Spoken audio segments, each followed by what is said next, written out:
Imagine you're building something raw, something real, something that can change everything. But right now, you're stuck feeling trapped.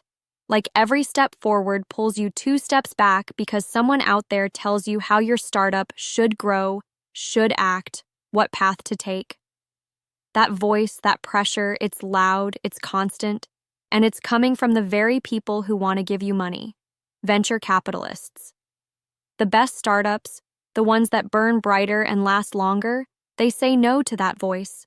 They say no to VCs for reasons you need to hear now before your vision gets swallowed by a system that wants to sterilize it. You want capital. There's no denying that. You need to build fast, grow fast, scale fast. But here's the brutal truth. VCs don't want you to be fast. They want you to be predictable. They want you to fit their mold, their expectations, their exit strategies, your fire, your unique spark. They want to package it, dilute it, and deliver it on their terms. So why do the best startups say no? Because they refuse to be tamed. They refuse to trade their soul for a quick check. And right now, if you don't get this, you will be next. VCs offer a shiny deal: money, contacts, prestige. But what they don't tell you is about the strings that tighten every day, that pull you away from your vision. They demand control, ownership, a seat at the table shadowing every decision you make. They want power over your product, your team, your time. You think it's partnership? No, it's ownership under another name. They don't believe in your mission. They believe in their return. Your problem isn't the lack of money. Your problem is losing your voice, your direction, your fire. The best founders protect that at all costs. You know that feeling, right? That itch under your skin when a VC's question isn't really a question but a test, a trap to measure how much they can squeeze out of you. When they pitch strategic help but really mean hands in your team, changing your priorities to fit their exit timeline. That's not growth. That's a cage, one that looks shiny on the outside but kills the rarest parts of your startup inside. The best founders aren't naive. They smell this from miles away. They hear the promise of freedom but know the song ends in compromise. Imagine your startup as a live wire, crackling with potential, unpredictable energy that can't be contained. VCs? They want to cut the wire, wrap it in neat packaging, and plug it into their standard socket. But your power isn't meant for sockets. It's meant for lightning bolts. Raw, shocking, dangerous. If you let them take the plug, you won't change the game. You'll play by the old rules, and the world is starving for the new. Some say you need VCs because you can't build alone. That scaling demands millions you don't have. But what if the secret to breaking free isn't taking the cash from people who don't share your mission, but finding the right kind of capital? Capital that aligns with your values, your timelines, your size of vision, a network of allies, believers, not just wallets. The best founders don't just chase money, they hunt collaboration that sparks real power. That power comes when you refuse to bend and refuse to borrow chains that cost your soul. Here's the big, scary secret. The very system that pumps cash into startups today is designed for mainstreaming mediocrity, not for empowering the exceptional. They love startups with safe ideas, predictable returns, and easy exits. But you? You aren't here to be easy or predictable. You're here to break molds, burn pathways, remake realities. If you take the easy cash, you seal your fate as another face in the crowd, another forced blueprint. You become a prisoner of what's comfortable for the system, not what's revolutionary for the world. Ask yourself, what happens when you say yes to the right kind of investor, the one who doesn't just write a check, but trusts your vision enough to stay silent in the loud chaos? When someone looks at your wild dream and says, "Go ahead, burn brighter, break the rules, don't apologize," that claim on your power is priceless. That's the real capital. Investors who understand they don't own your soul, who want to fuel the fire without putting a lid on it. Those relationships are rare but sacred. And you have to be ruthless enough to say no to everything else. Founders who thrive don't just reject toxic VC deals, they revolutionize fundraising itself.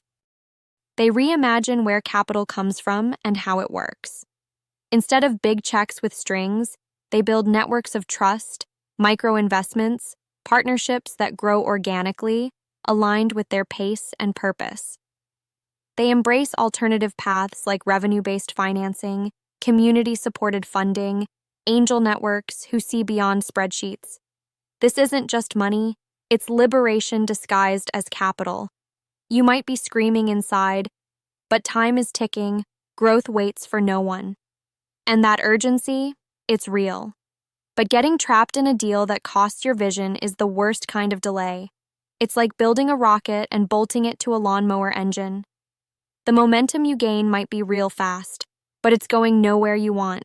The best startups know that speed without direction is just noise. Deliberate, sovereign moves, those are the ones that make history. Play their game, and you get history's copycats. Play yours, and you become the future.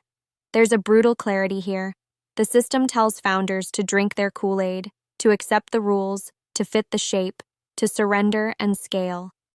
But what if breaking their rulebook is the only way to find true freedom? What if your most valuable asset isn't your product, but your independence? That alone is what separates founders who fade away from those who blaze trails. The best startups guard independence like life itself, because that independence fuels creative ferocity, authentic connection, and relentless focus. Let's not kid ourselves. VCs often deliver value, contacts, expertise, but when the price is your freedom, your culture, your vision, you have to ask, is it worth it? The rare founders don't just say no out of fear or arrogance. They say no because they sense the cost would be too high. They choose partners like they choose teammates, aligned, fierce, complementary, loyal. It's not about who has the biggest check. It's about who's ready to run through fire with you, who honors your scars, your ambitions, your chaos. What if your path is not about scaling fast or selling out, but scaling wisely? What if your legacy isn't in flashy headlines, but in creating something that lasts and inspires? The best startups think this way. They think of capital not as control, but as fuel for a bigger mission, a deeper impact, a longer journey. They see the dangers of short-term thinking and reject it fiercely. They honor patience as a weapon and endurance as a kind of revolution. Inside you now, maybe this resonates. This hunger for more, for breaking free, for something real. You don't want a borrowed life with borrowed capital calling the shots. You want to be the sovereign captain of your ship, steering through storms on your own terms. And here's the thing, it's possible. But only if you're willing to say no when the wrong money knocks on your door. Only if you're ready to build a new kind of network with the right few who burn as you do. Your story isn't about fitting into a system that wasn't made for you. It's about transcending systems, unlearning old rules, and claiming your power as an individual with fire enough to ignite thousands. That means courage. The courage to turn down comfort, to reject safety, to endure solitude. Because the freedom you seek doesn't sit in a pile of cash. It lives in you, in your will, in the circles you forge that uplift instead of suffocate. This moment isn't for the faint-hearted. It's a call to the misfits, the rebels, the rare who refuse to settle. The best startups say no because they know what's at stake. The integrity of their vision, the strength of their soul, the truth of their mission. They know that accepting the wrong money means losing themselves. And they would rather burn than lose that fire. The investors who see this see gold, not just in your product, but in your autonomy. The founders who get this build more than startups. They build movements, ecosystems, legacies. It's not easy. Nobody said it would be. But that's why you'll never see the best startups begging for funding. They attract it on their own terms, in their own time, with their own rules rewritten.